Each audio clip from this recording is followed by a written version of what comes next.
Bonsoir Vincent. Bonsoir. Merci d'être là ce soir. C'est un plaisir. Au networking de l'ALCO. Est-ce que tu peux nous expliquer un petit peu en quelques mots ta carrière et ce que tu fais aujourd'hui? Ça fait maintenant un peu plus de 10 ans que je suis dans la compliance. J'ai rejoint la fonction compliance dans ce rôle-là le 1er novembre 2007, qui est l'entrée en vigueur de MiFID. Et le métier de la compliance, qui était un métier nouveau, qui était en pleine émergence à ce moment-là, il y a 10 ans, m'a offert une possibilité d'évolution très intéressante, que je n'ai jamais regretté depuis. Quels sont les soft skills Alors je pense qu'un bon compliance officer, tout d'abord, doit être curieux. Deuxièmement, il doit comprendre le métier ou l'environnement dans lequel il est. Troisièmement, il doit être très ouvert, c'est-à-dire qu'il doit pas être fermé, c'est-à-dire qu'il ne doit pas simplement interpréter la loi comme elle est écrite, mais c'est de se dire, mais en fait, la loi elle dit ça, mais en fait, comment je dois l'interpréter?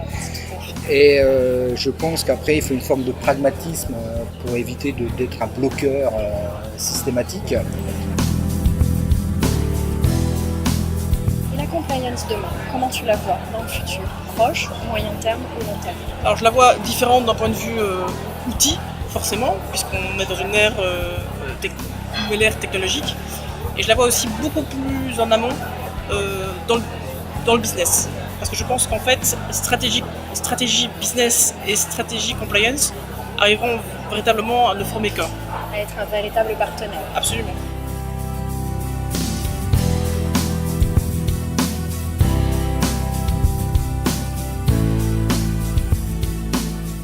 J'imagine que vous êtes toutes et tous équipés de votre téléphone portable ce soir. Je vais vous demander de les prendre. Et vous allez taper www.compliance-insider.com. Et là, vous accéderez directement sur la version mobile du site du magazine.